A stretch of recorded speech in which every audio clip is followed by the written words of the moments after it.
صلى الله عليكم. يقول: ما الحيلة إذا قل المعين على البر والتقوى؟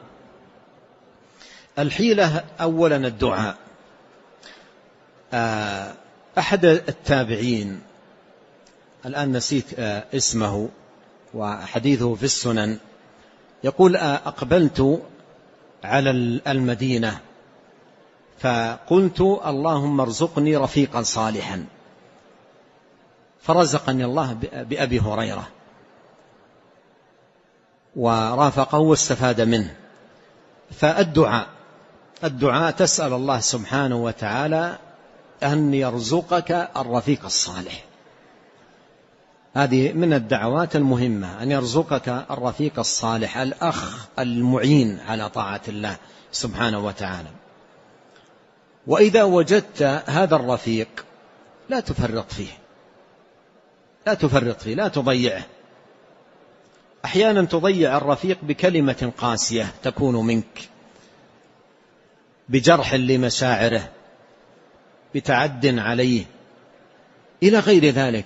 إذا وجدت الرفيق حافظ عليه بطيب أسلوبك وحسن كلامك وطيب معشرك وطلاقة وجهك ولطفك معه حتى تبقى الأخوة بقاؤها لها أسباب، فلا بد من ذلك. ولا بد أيضا من بحث عن الأخيار، ولا بد من صبر النفس على مجالستهم. واصبر نفسك مع الذين يدعون ربهم بالغداة والعشي يريدون وجهه ولا تعد عيناك عنهم تريد زينة الحياة الدنيا ولا تطع من أغفلنا قلبه عن ذكرنا واتبع هواه وكان أمره فرطا.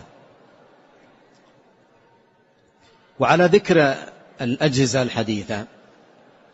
الحديثة أصبحت الآن إما صاحب خير أو صاحب شر، فتحرص أيضا في هذا الباب على أن تكون صحبة هذه الأجهزة لك صحبة خير